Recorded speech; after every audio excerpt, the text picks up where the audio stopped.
Alright friends, welcome back to Rarest Photos. It's been a fairly busy day already. We had some child bride loaded earlier this morning. We had a comment video, and I believe we had an episode of, we did, Are You Lonesome Tonight? Derry Matera and Lucy DeBarbin. Great story so far, and we're learning more and more about it all the time. And I did promise you that I was going to do Inside Elvis and From Here to the Great Unknown. So right before I get started, thanks for subscribing, thanks for liking the video, thanks for watching as many times, watching to the end. Made it to the very end. M-I-T-T-E. I'm seeing y'all type that all the time, which is great.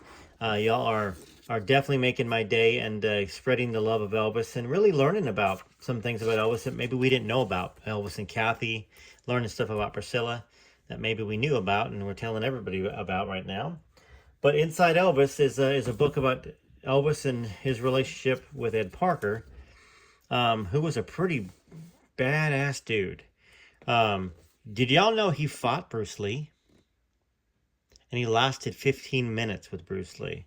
That had to be one of the things that drew Elvis to Ed Parker.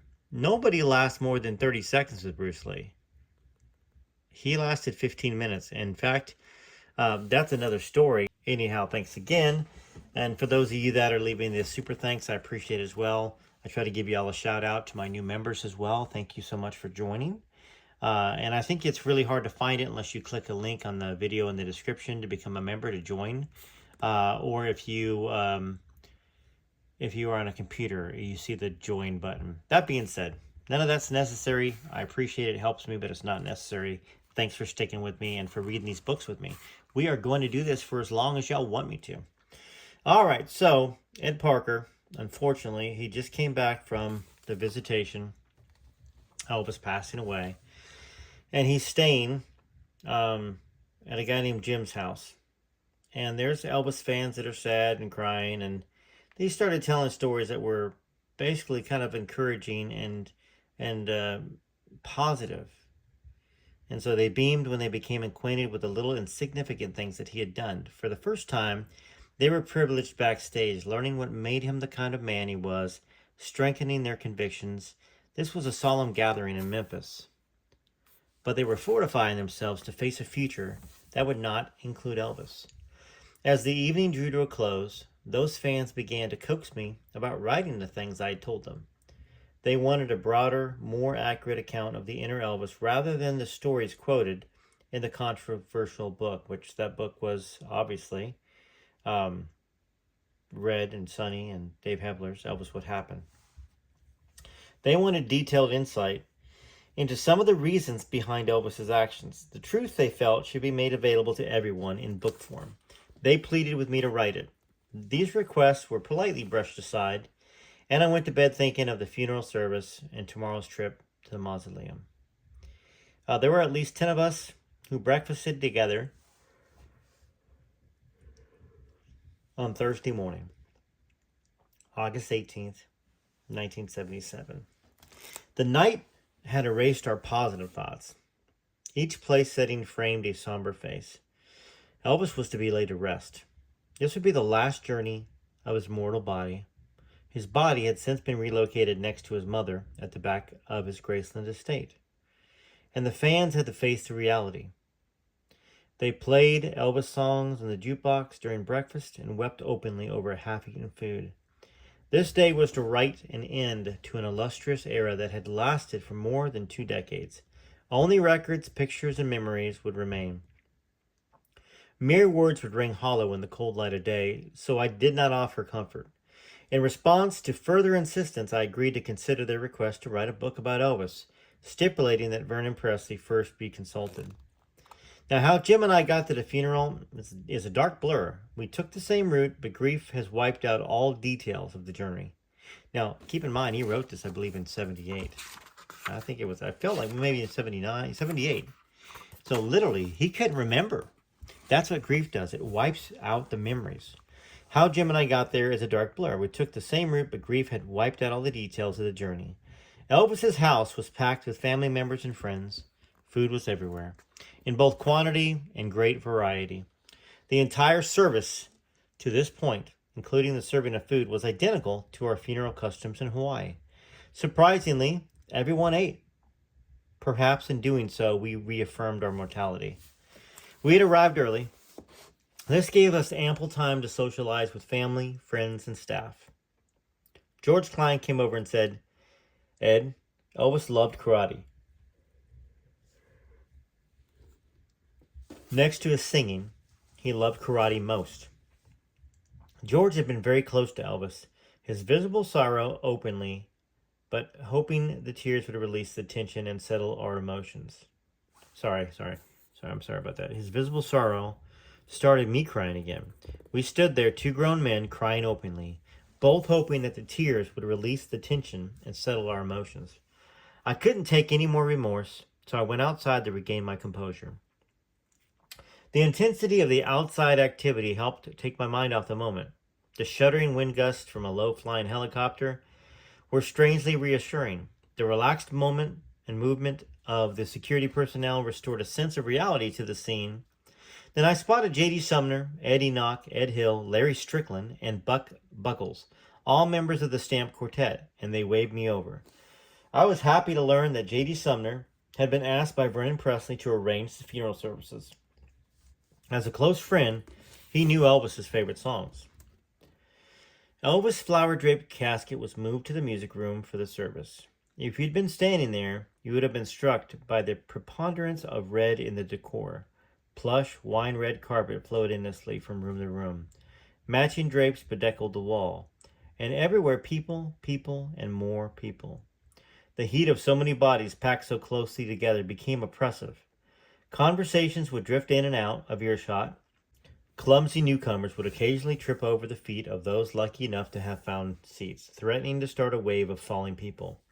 Once started, the human dominoes might not stop until they all collapsed. This was the setting for the funeral service. Jackie Kahane, a comedian on Elvis's shows, gave the eulogy.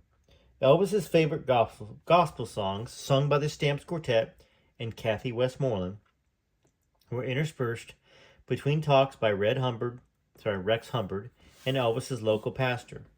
Bill Bays, Jake Hess, and James Blackwood also participated in the singing. The services were memorable and moving, emphasizing Elvis's religious beliefs, his mission on earth, and the fact that he was called to abide with our Creator. At the conclusion of the hour-long service, we were assigned to waiting cars. So I want to make a point there. Where's Red West? Where's Sonny West? Where's Dave Hedler? They're nowhere. Sorry, I'm stumbling on my words. I'm tired. It's a long weekend, long day. You know, they traded... Sorry to put the book down for a second. They traded 30 pieces of silver, in a sense, to write that book for this moment. Or they were not invited, obviously, or they were too ashamed to come. Probably a little of all of it. And I know that some of y'all talk to Dave Hebler. I think I've seen some comments on there. If he ever wants to get on here and talk to me, I'll have a conversation with him. I know that the majority of y'all do not have much positive feelings for those three, especially Dave. He was kind of newer to the group. That being said, I'm always open-minded. I mean, I know that Elvis, for the most part, I think was going to bring them back. And I don't believe that Vernon followed his instructions. And I think that caused all of the issue. Vernon Presley caused the issue with his, and I don't want to say stinginess, but he was stingy. He was very tight with the money. And Elvis was very generous. And I think he caused it, part of it. So let's continue. All right, so at the conclusion of the hour-long service, we were assigned to waiting cars. The hearse and 20 Cadillac limousines, all with white interiors and exterior appointments, were lined up along the estate driveway. What a fitting escort for the man who gave away Cadillacs as gifts. It was an incredible sight, one I will never forget, and it was the most distinctive and most widely publicized funeral ever held. Helicopters flew overhead, each striving to get key vantage points for their respective television stations as the procession wound its way down the driveway and onto Elvis Presley Boulevard, basically. All along the 6-mile route to the cemetery, we could see people lined 2 and 3 deep on either side of the road. Many were crying, some looked stunned, others sad, and others showed quiet reverence. Law enforcement officers saluted as Elvis passed. People from all walks of life were there to pay their last respects. Now, watching the crowd, I felt proud to have been a close part of Elvis's life. He had confided in me as a friend, and it was consoling to know that our friendship had contributed in a small measure to his happiness. We often met 2 or 3 days prior to a tour just to talk. There were even occasions when he had referred to me as his second daddy. Now that's interesting. Anybody hear that? Anybody here but that didn't read this book that he considered Ed Parker kind of like a second father? He was surrounded by people, but he needed someone he could confide in and really communicate with. He had a similar feeling for J.D. Sumner. Now, it took approximately 10 minutes to reach the cemetery. The line of cars stopped, and we walked to the mausoleum where Elvis was to be laid to rest. On the way, I noticed Elvis's mother's grave. Examining the inscription, I noted its discrepancy between her publicized age at death and the age given at her gravestone, discovering that she was 46 at the time of her death rather than 42, as had been publicized. It's amazing how once a mistake is printed, others follow, sheep-like, in publicizing the wrong information. Her grave was a good 300 yards from where Elvis was to be laid to rest, which seemed strangely out of keeping, since they'd been so close in life. My inquiry about this would come at a more appropriate time. When we were all in front of the mausoleum, Elvis's coffin was taken out of the hearse and taken into the mausoleum. After it was placed against the east wall, a short prayer was offered, and we all left. It was a very brief ceremony. Now, as we left, the news media, patiently waiting outside, sent a representative to ask that I give them a release. I referred him to Joe Esposito, since he was in charge of the service. Joe told the press delegate that 3 representatives would be allowed to come to the house at 6:30 p.m. to receive the information that would be supplied for all media. In deference to the family's wishes, the offer was accepted. We got back into our cars and headed to Elvis's house under full police escort. When we arrived at the house, the atmosphere began to lighten. Our duty was fulfilled. Elvis was at rest. Everyone began to relax. Refreshments were served, and the conversation turned towards the future. I remained at the house long after most of the family, friends, and staff had left, taking the opportunity to talk with Vernon Presley, offering my sympathy and asking if there was anything I could do for him. He declined graciously, and then he added, "That was a beautiful wreath your cousin sent, Ed." He was amazing. He could remember one wreath among the many thousands that were placed along the driveway. It took 100 paneled truckloads to transfer the bouquets, wreaths, and potted plants from the driveway of the estate to the cemetery. Even at the cemetery, there wasn't sufficient space on the front lawn of the mausoleum to hold all of them. I then asked Vernon Presley which wreath he was talking about. He replied, "The one your cousin, Don Ho, sent. It was beautiful, and I liked the words on it. I'll remember you." It's clear that Elvis had inherited his father's memory. It was also touching that out of the multitudes, he would be impressed with one wreath. I then expressed both my sorrow and his loss and the love I had for his son. Once again, I volunteered to help, or any time in the future, and left for Jim Minnie's apartment. The activity and tension of the occasion was exhausting, and I'm exhausted just reading this. It exhausts me. It's like it mentally exhausts me to read about Elvis's death, and part of that has to do with my own grief of having lost so many people. My mother at 6, my grandmother at 12, my 2 favorite cousins passed away, and then my brother died at 13. My brother Philip. I buried my brother Tommy, my brother John. So many, and of course my son, my music manager Merle Kilgore, my songwriting partner Vern Gosden. A lot of death in my life, so it's very draining. Okay, so here we go, and I know y'all have experienced it too. Some people experience more and some people less. The activity and tension of the occasion was so exhausting, so I remained another night in Memphis. I spent a short time with a few of the remaining fans and then went directly to bed. The next morning, I felt a burning desire to take one final look at Elvis's resting place. The police courteously allowed me to drive into the cemetery, although others had not been permitted to do so. The mausoleum had taken on a stark appearance. All of the flowers were gone except for a few potted plants and a box of 12 long-stem roses. Vernon Presley had graciously allowed each fan to take a flower in memory of Elvis. What a thoughtful decision. I was invited to take the last remaining roses as a remembrance. I stood in front of the mausoleum for approximately 15 minutes before saying my mental goodbyes to Elvis. Now, back in the car, I handed some of the roses to Brenda Dymock, Joyce Biddy, Radine Harrison, and Donna Corrente, fans who had driven with me to the cemetery. We headed back to the apartment for my luggage. Now, the remaining roses were quickly divided among the few fans that had stayed at Jim Minnie's apartment complex. It was difficult to say goodbye. These fans had become family in the few days we were together. Now, as we prepared to leave, they expressed their gratitude with very touching personal statements, and I choked with emotion. It was a lonely flight out of Memphis. The sense of loss traveled with me. 4 empty days went by as I transacted business on the East Coast and then headed to Hawaii to meet my family.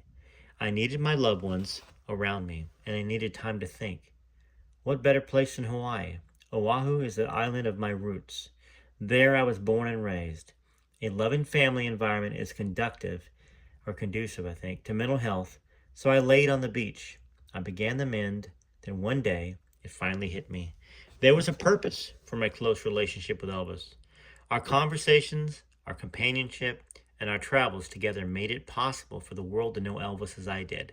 The fans were right after all. His name had to be cleared. I was compelled to take up the challenge.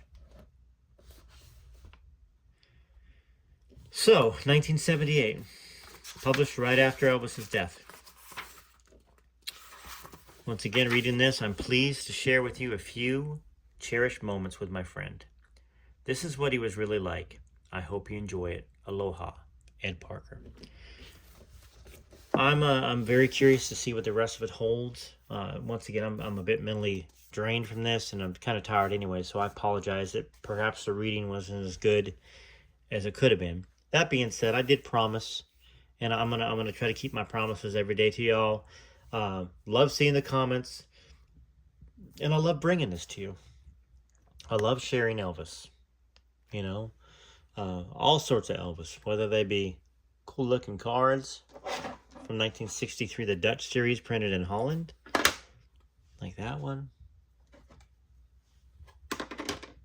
Aren't these cool? Cool. Then you got these, which are 1961, I think. Or they could be from the 58 series. Whether it's records, when I bring out the records like these ones, I love these records. One of my favorite looking records right here. The real Elvis. Don't Be Cruel, Hound Dog, My Baby Left Me, I Want You, I Need You, I Love You. Very cool records there. And this is one of my other favorite looking 45 or EP covers. That one. Very cool. Anyhow, want to let y'all know I appreciate you. Enjoy some music while you leave some comments. Thanks again so much for being part of the channel and being part of my life. We are all family. And I want to know, when you get sick, let me know and I'll say a prayer for you. I think everybody will do that. I know several of you are in the hospital or not feeling too well, and we are wishing you well. Okay? TCB TLC, this is Rare Elvis Photos.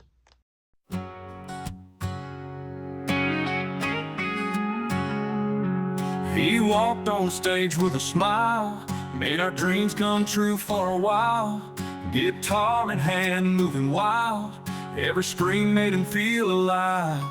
Shook his hips, people would sigh. If I can dream, he'd touch the sky. Jailhouse rocking all night long, to the rhythm of a rock and roll song. Elvis gave his life for his fans, sang his heart out right till the end.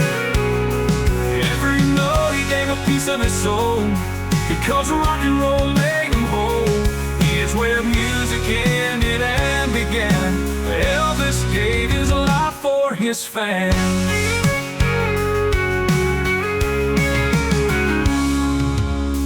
Long nights on the road, legends told, stories unfold. From Graceland to the crowd, he played every song loud and proud. Elvis gave his life for his fans,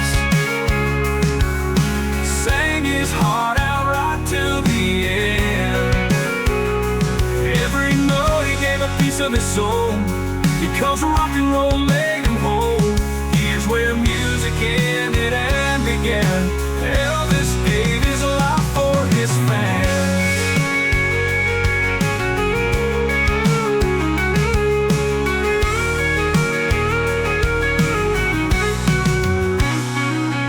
He shined like the brightest star. Love for that music took him far. Echoes of his voice still live on in every one of his songs. Elvis gave his life for his fans, sang his heart out right till the end. Every note he gave a piece of his soul, because rock and roll made him whole. Here's where music ended and began. Elvis gave his life for his fans. Here's where all music ended and began.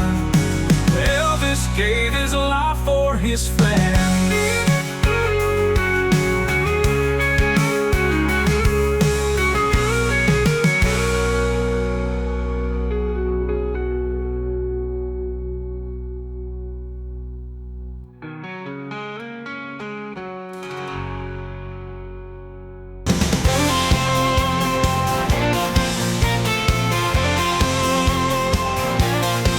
He shot her up like a firework in 1954, when everything on records and TV was a bore. Locks of hair falling down over his sullen eyes, it's twisting in and out, and didn't even realize he was every daddy's nightmare and every daughter's dream. Those mothers didn't know they should have those girls to scream. Right along beside them as all the cameras flashed. Without Elvis, there's no Orbison, Jerry Lee, or Cash. He was straight out of Tupelo, the Memphis Flash.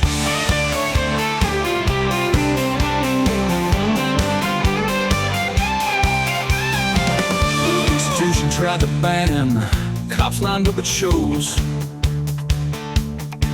They said, shake it one more time, son, we'll see how your headline goes. But Elvis, he just stood there, wiggling his one finger. They still screamed and rushed the stage for their favorite singer. He was every daddy's nightmare and every daughter's dream. Those mothers didn't know they should have those girls to scream. Right along beside them as all the cameras flashed. Without Elvis, there's no Orbison, Jerry Lee, or Cash. He was straight out of Tupelo, the Memphis Flash.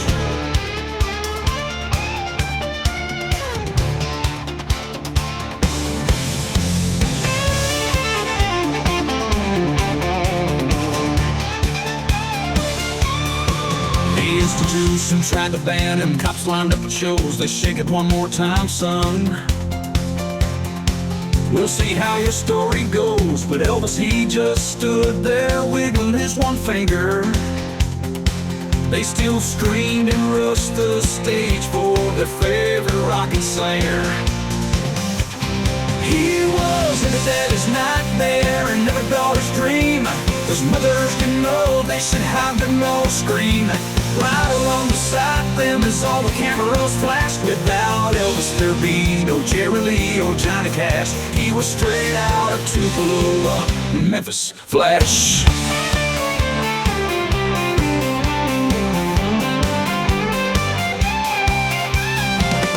He still makes them cry and smile to this very day. There will never be another Elvis. Mark the words here that I say. He was every daddy's nightmare and every daughter's dream. Those mothers didn't know they should have those girls to scream. Right along beside them as all the cameras flashed. Without Elvis, there's no Orbison, Jerry Lee, or Cash. He was straight out of Tupelo, the Memphis Flash. He was straight out of Tupelo, Elvis, the Memphis Flash.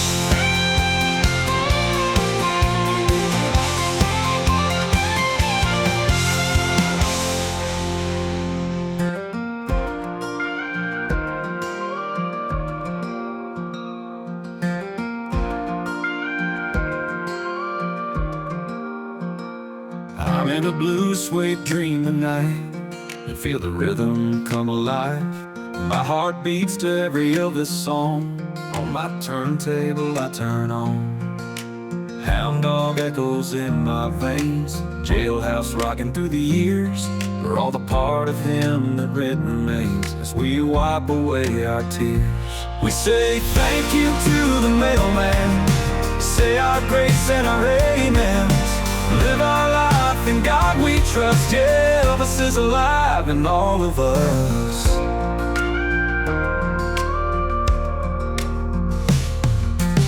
Feel the tremor in the night, guitar strings start to hum, and the stars up there so big and bright as Elvis starts to strum. We say thank you to the mailman, say our grace and our amens. Live our life in God we trust. Yeah, Elvis is alive in all of us.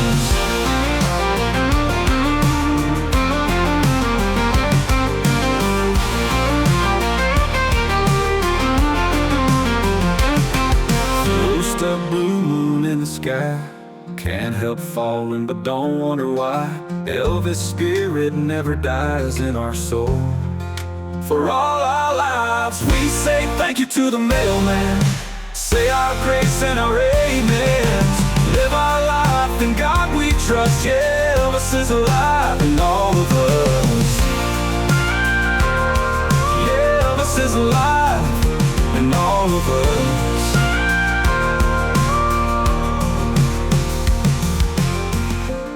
God bless each and every one of you, and stay tuned later on for another episode of From Here to the Great Unknown, and possibly my Army Days with Elvis.